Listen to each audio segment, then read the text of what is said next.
Hi everybody. This day is extremely special to me. One, I'm with you all on this TEDx platform.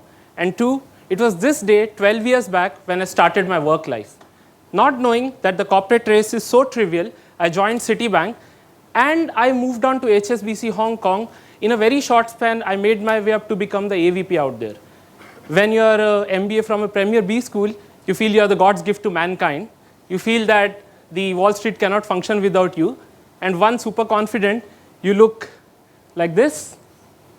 And after a few years, when you get the reality check, you look like this. And that's when you realize that you've lost the bigger picture in life. And you've been exposed to draconian level of stress, which is nowhere close to you achieving your long-term goals. And you've camouflaged your real talent, your real potential. You know what Albert Einstein said. He said that everybody is talented.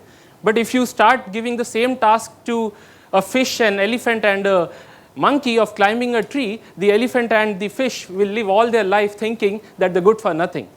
So everybody's talented in their own way, but you can't have the same performance standards for all. And as a senior person in TCS has said that it's the employees first and the customers later. You camouflage your true potential and you never get to know when you are absorbed by the great rat race. Guys, I was not an aberration. Times then were different. Apple in India was just a fruit. BlackBerry wasn't. Instagram was not present. Kodak was yet not bankrupt. And it was not yet discussed all over the world in all the B schools as a most popular case study. But one thing that was not very different was the mad rush, the absolute aura to achieve that corporate success. Why? Nobody knows. Fortunately for me, a wise thought struck me at the right time, and I did an experiment. I quit the corporate at the peak of my career, and I moved on to become a trainer, a freelancer, an academician, a researcher, a consultant, and I figured out that there are a lot more fulfilling things in life. It's always better to be on the other side of the table, to be on the side where you give to the world rather than receiving the content. It's always better to give the content. And there are many more better days in the month, vis-a-vis in a corporate where you just have one day to cherish, and that's the payday, the day you get your salary. You're not at the mercy of any corporate brand. You're not at the mercy of any established brand. Your visiting card has your name first and your company's name later. So a lot of good things happened, and this experiment paid off for me. The initial years were a struggle, but eventually it definitely worked. So how do we do this? The most important thing here is FIRE, which is financial independence that makes you retire early.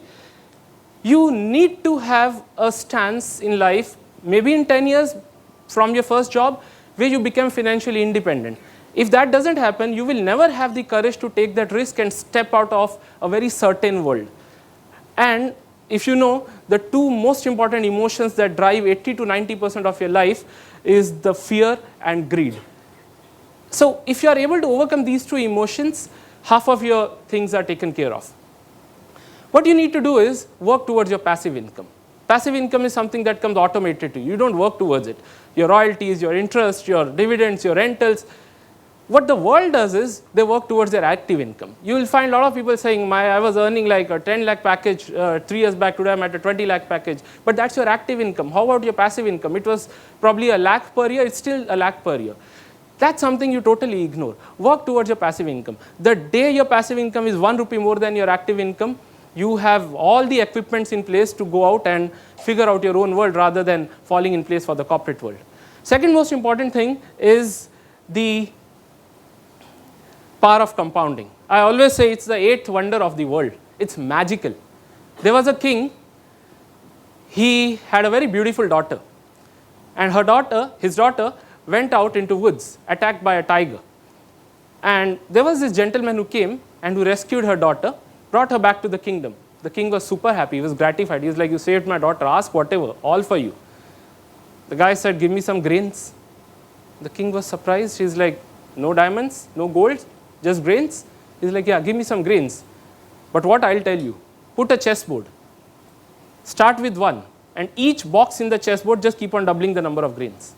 There are 64 boxes in a chessboard. The king is like, big deal, we'll do that. So 1 grain in the first checkbox, second checkbox you have 2, 4 in the third, 8 in the fourth. By the time they reached halfway mark, which was 32 boxes, they had 214 grains. By the time they reached 64th mark, they had a few trillion grains. I don't know how many zeros are there. And the entire dashboard had some trillion grains, which together was 1600 times of the total production of wheat on this planet Earth in 2014. Guys, that's the power of compounding. Start early with a very small saving, and by the time you are in your midlife, you will not realize a humongous amount crops up from thin air, and that's what will help you achieve your objectives. Even more important is the rupee cost averaging. It's again the second magic of finance. You save, but you do not realize that this automatically times the market. So at times when the things are expensive, this spends less. When the things are cheap, it spends more. So if you're spending 100 rupees, saving 100 rupees, if the market is at 10, you're buying 10 units. But if the market is at 1, you're buying 100 units. It automatically times itself. So if you have these few financial things in place, that's more than what you would want to take that courageous step. There are a lot of other stuff. You need to be passionate about things. You can't get into an advertising if you're passionate about investment banking and vice versa.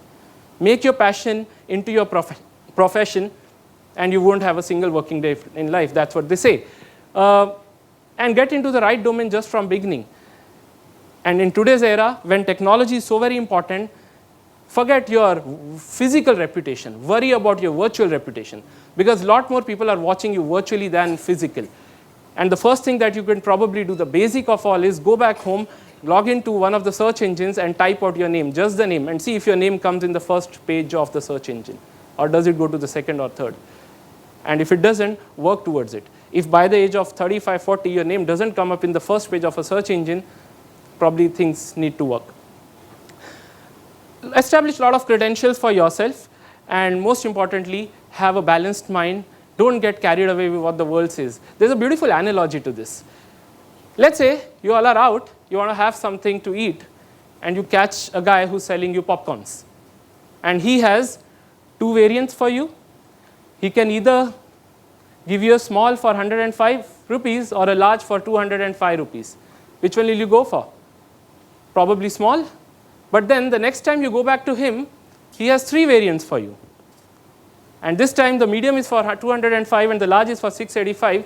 Probably a few of you will switch from the 105 to 205 just because I have inserted one artificial variant which was exogenously high. You didn't realize that I played with your mind, and I ensured that I move your purchase decision from 105 to 205.